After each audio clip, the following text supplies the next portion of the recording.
Radhe Radhe dear students. आज हम BSc first semester botany का यूनिट फर्स्ट डिस्कस करने जा रहे हैं, जिसमें हमारा टॉपिक है फेज कंट्रास्ट माइक्रोस्कोप। इसके पहले हमने लाइट माइक्रोस्कोप को डिस्कस किया था, जिसके नोट्स आपको प्लेलिस्ट में मिल जाएंगे इसी चैनल पे। तो चलिए स्टार्ट करते हैं phase contrast microscope. So let's start with the topic phase contrast microscope. इसमें फर्स्ट क्या है, it was discovered by the professor Frits Zernike of the Netherland. Phase contrast microscope को सबसे पहले फ्रिट्ज जर्निक एक साइंटिस्ट थे जिन्होंने डिस्कवर किया है, एंड ये कहाँ के रहने वाले थे, नीदरलैंड के। A phase contrast microscope is a specialized light microscope that enhances the visibility of transparent and colorless objects, making them visible without staining. Phase contrast microscope क्या है? एक स्पेशलाइज्ड लाइट माइक्रोस्कोप है जो कि इन्हेंस करता है, यानी कि बढ़ाता है visibility of transparent and colourless object. Transparent object मतलब कि जो होते हैं बहुत ही थिन ऑब्जेक्ट होते हैं, एंड कलरलेस मतलब जिनमें कलर ना होता हो, एंड विजिबिलिटी मतलब होता है कि किसी भी वस्तु को गहराई से देखने की क्षमता, ये होती है visibility. Making them visible without staining. यहाँ पे क्या करते हैं, जिस भी ऑब्जेक्ट को हमें सीन करना होता है फेज कंट्रास्ट माइक्रोस्कोप में, उसके लिए हम क्या करते हैं, स्टेनिंग मेथड का यूज नहीं करते। यहाँ पे विदाउट स्टेनिंग हम क्या कर सकते हैं, ऑब्जर्व कर सकते हैं। In phase contrast microscope only living and unstained cell are studies. तो यहाँ पे देखो क्या बताया जा रहा है, only living. Phase contrast microscope में डेड नहीं, only living and unstained cell are studies. Unstained का मतलब होता है कि जिसपे कलर ना लगाया गया हो। स्टेन का मतलब होता है जैसे कि अगर हम कोई सेल लेते हैं और उसमें इवॉन्स ब्लू स्टेनिंग करते हैं, तो हम उस सेल पे क्या करेंगे, ब्लू स्टेन करेंगे। और अगर वो कलरलेस रह जाता है तो क्या हो जाएगा, अनस्टेन हो जाएगा। Principle of phase contrast microscope.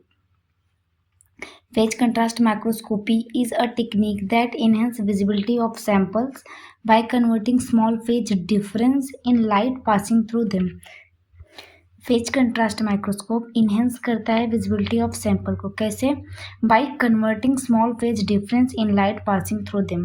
जो भी लाइट क्या होती है सैंपल के ऊपर जब पड़ती है तो उस लाइट को क्या करता है, सैंपल चेंज करता है। वो दो तरीके की लाइट्स में कन्वर्ट कर देता है, एक होती है एस वेव, एक होती है डी वेव। और ये दोनों ही अलग अलग फ्रीक्वेंसी की क्या होती है, वेव्स होती हैं। एक की वेवलेंथ बहुत ज़्यादा हाई होती है, एक की बहुत स्लो होती है।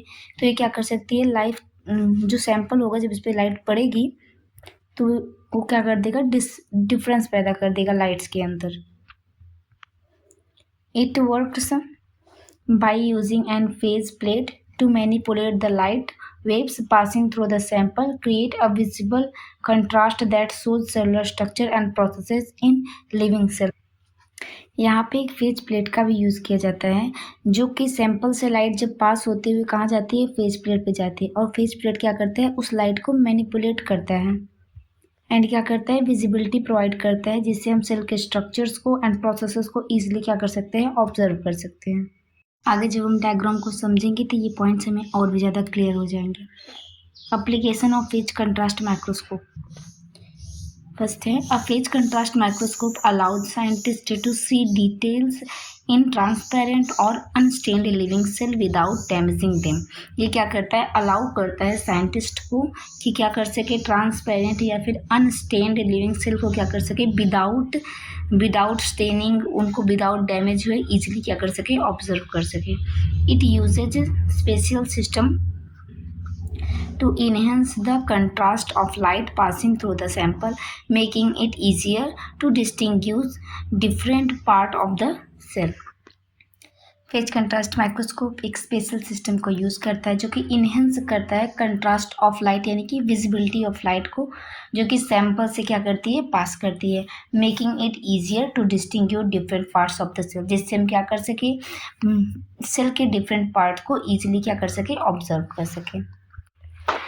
तो हम फेज कंट्रास्ट माइक्रोस्कोप का डायग्राम स्टडी कर लेते हैं। तो ये है हमारा फेज कंट्रास्ट माइक्रोस्कोप का पूरा सेटअप। ये क्या है, लाइट सोर्स। यहाँ से हम क्या करेंगे, लाइट को जनरेट करेंगे और लाइट सोर्स से लाइट कहाँ जाएगी, एनुलर डायाफ्राम में। एनुलर डायाफ्राम से कंडेंसर पे जाएगी। कंडेंसर का क्या वर्क होता है, कंडेंसर पे लाइट क्या होती है, डिफरेंट फॉर्मेट से ऐसे ऐसे आती है। ये लाइट्स को क्या करता है, किसी एक पर्टिकुलर पॉइंट में क्या करता है, फोकस करता है। यहाँ पे देखिए कंडेंसर लाइट को कहाँ फोकस कर रहा है, यहाँ पे जहाँ पे हमारा स्पेसिमेन रखा हुआ है। स्पेसिमेन क्या होता है, स्पेसिमेन वो सैंपल होता है जिसको हमें क्या करना है, सीन करना है। जैसे कि मान लो कोई सेल हमने ले लिया, अनस्टेन्ड होना चाहिए क्योंकि ये फेज कंट्रास्ट माइक्रोस्कोप है, उसे हमने एज अ स्पेसिमेन यूज़ किया है और यहाँ पे रखा हुआ है। यहाँ से लाइट एनुलर डायाफ्राम से कंडेंसर से होते हुए स्पेसिमेन पे पड़ रहा है। अब स्पेसिमेन क्या करेगा, ये जो लाइट है, लाइट को ये क्या करेगा, चेंज कर देगा। यहाँ पे देखिए लिखा हुआ है अल्टर्ड बाय द स्पेसिमेन। ये लाइट को क्या कर देगा, चेंज कर देगा। अब यहाँ से लाइट ऑब्जेक्टिव लेंस पे जाएगी, ऑब्जेक्टिव लेंस से होते हुए यहाँ पे जाएगी ये डिफ्रैक्शन प्लेट, इसको हम फेज प्लेट भी बोल सकते हैं। इसी फेज प्लेट से लाइट होते हुए कहाँ जाएगी, ऑकुलर लेंस पे जाएगी। एंड ऑकुलर लेंस से हम क्या कर सकते हैं, इजीली आई के थ्रू ऑब्जर्व कर सकते हैं। सो हमारा टॉपिक कंप्लीट होता है यहाँ पे। Thank you to all students for watch this video. इस चैनल पे आपको बॉटनी, जूलॉजी, केमिस्ट्री सभी की क्लासेस प्रोवाइड की जाएंगी जो कि फर्स्ट सेमेस्टर के स्टूडेंट्स के लिए इम्पोर्टेंट होने वाली है। तो इस चैनल को लाइक, सब्सक्राइब एंड शेयर करना ना भूलें। Thank you students. Radhe Radhe.